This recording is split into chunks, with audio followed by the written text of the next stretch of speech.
we're talking about Whispers Antiphonal, and this is the fourth in your Big Four trilogy. And I wanted to say one point before we talk about this play that I was more interested in terms of the relationship Danny has with the girl in Dagger, which I see than any of the Big Four plays, except maybe Tragedy in the Vast. I think this is probably the weakest of the Big Four, and I think that it's more of an experimental or a play in verse than it is, real drama like the play we were speaking about before. Just give me a exegesis of this play and talk a little bit about some of the whispers used, the stage direction where you're having experts from your previous work.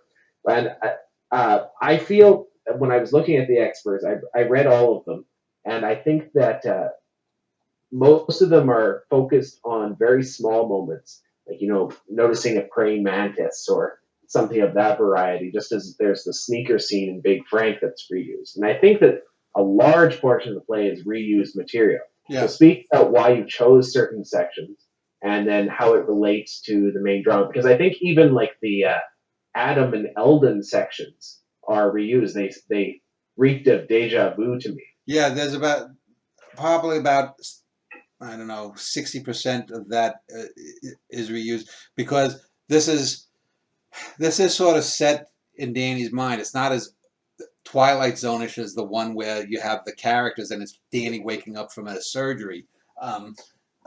But this is a play about the fourth girl that I liked and wanted to get with after graduation if I could find her. And this was a Polish girl named Danuta. And I knew her for the shortest amount of time. I knew her the least amount. And so that left this open for me to fill the most in. This is why I make her the narrator. She's the primary narrator of this.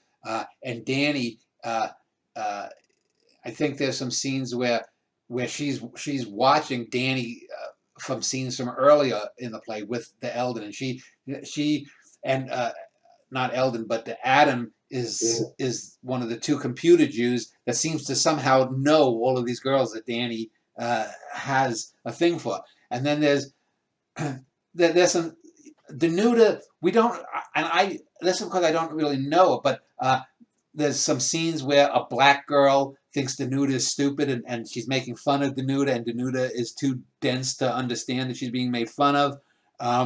And it's a play. It's one of those plays that I felt I wanted to write, but I didn't know.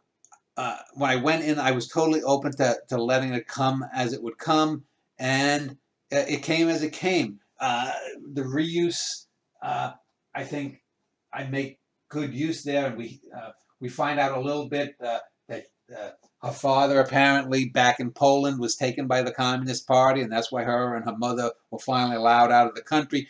But it goes nowhere, because in real life it didn't go anywhere. And I didn't want to write a play about some Eastern Bloc refugee who comes to the States, and then Danny, it would have required too much imbuement, and I don't think it would have been that dramatically cogent. And so, and I'm trying to. It's been a few months here, so let me just look here how the play ends here, because I forget. People are saying, "How can you forget a play you own it?" Oh, okay. This is the please deposit another dime. Yeah, and that's one of the things that I have is it's almost as if this play is with Danny sort of in, I don't know, a state of shock almost, that maybe something has slapped Danny around in his present day, and he's thinking of this girl, but he's outside in the dream watching her watch him from other scenes from the play, scenes from a Norwegian in the family or the Vichetti brothers or whatnot, little things, and it all gets sort of smushed together. It's very much this is without a doubt one of the 4 or 5 plays that's very dreamlike. In a sense, it just came to me, and it reminds me, just looking back at a couple pages as I was flipping through them, it reminds me of the Tarkovsky film Mirror. Yeah. And I didn't think about that when I was writing it, but just looking at it, it reminds me very much of that. Whereas that things come and you don't know exactly, but it maybe if you watched or 3 or 4 times or read this 3 or 4 times, it would sort itself out a bit more. But you know, It doesn't have the immediacy of the other two plays. what Uh, it doesn't it have doesn't the have the immediacy of the other yeah, two yeah. plays where it hits you the same way. Now the whispers too. Even when I first read it, I thought, well, this is something, and then I thought about it for a moment, and the title started meaning more things, and so I think that there is merit to this play, but I feel that it just seems far more experimental, and it doesn't have as much meat, I feel, as the other ones, which have their own experiments, but it doesn't. I don't know if it's as deep as the Mirror either. Um, but what do you think? Let's see here. I'm just looking at it here, and I see. I'll have to. I'm gonna write something I down here. feel the characterization, I should say, of the Polish girl is a lot more hollow than the similar character in the Mirror. I don't feel that she's a mannequin because you get some character quirk from her, like her accent and the fact that she thinks that Ellie or Eldon is the homo brother of Adam. But I don't know. I don't get as much identity from her as either the other three or from some of Tarkovsky's films. Well, and that was something deliberate. Although I would say the Mirror. The reason the Mirror works, I think, is that we don't get to know the people so much. It's their situations. We're constantly floating above them, it seems, as I recall that film.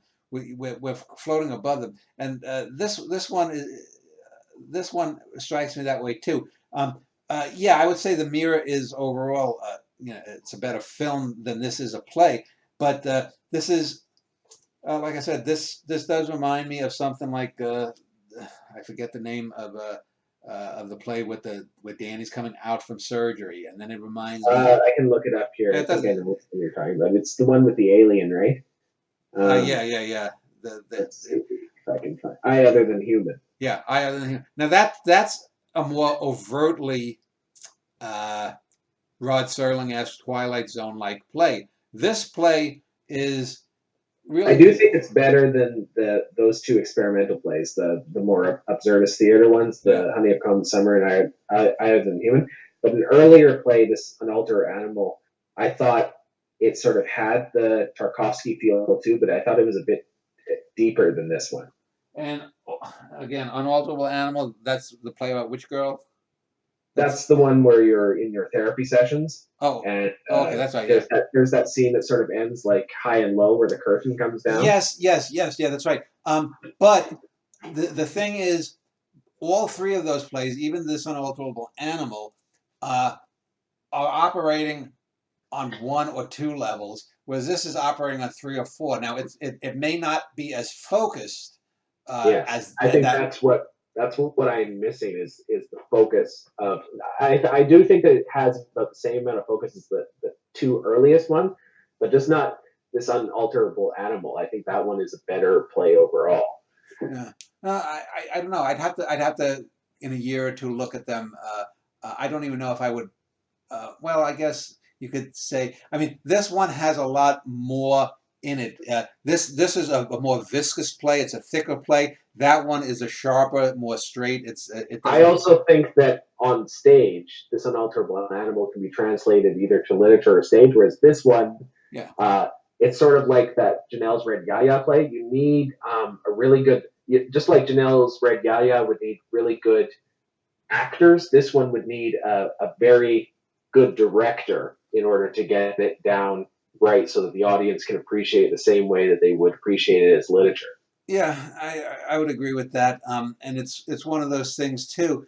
But I think this is a play that if you, for example, cut down on some of the excerpts that are being whispered, it would work too. So let's say if this play, if it was staged off the page, ran for 2 hours and 20 minutes, you could probably cut this down if needed be to an hour 40, an hour 30, and you could still retain much of the thing because it's not so much as what is being whispered and whatnot as that things are being whispered and that the phone is hanging down and swinging back and forth and there's some sounds that are being heard and that lends it more of a Twilight Zone element, not as heavily as the Honey of Common Summer or I Other Than Human, but um, it, it it puts it in that same vein. But again, I think it's richer and thicker and more viscous.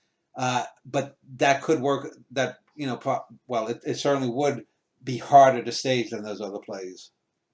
I will say it reminds me of some of your later poems too. Some of your later poems, I feel, when you like your holy sonnets and American sonnets, I feel those have the same kind of oblique nature, but have a hyper focus on them. Whereas there's some of your poems that are a little more hermetic, and you would need to look to other places to really get some of the references and allusions. This one sort of reminds me of that.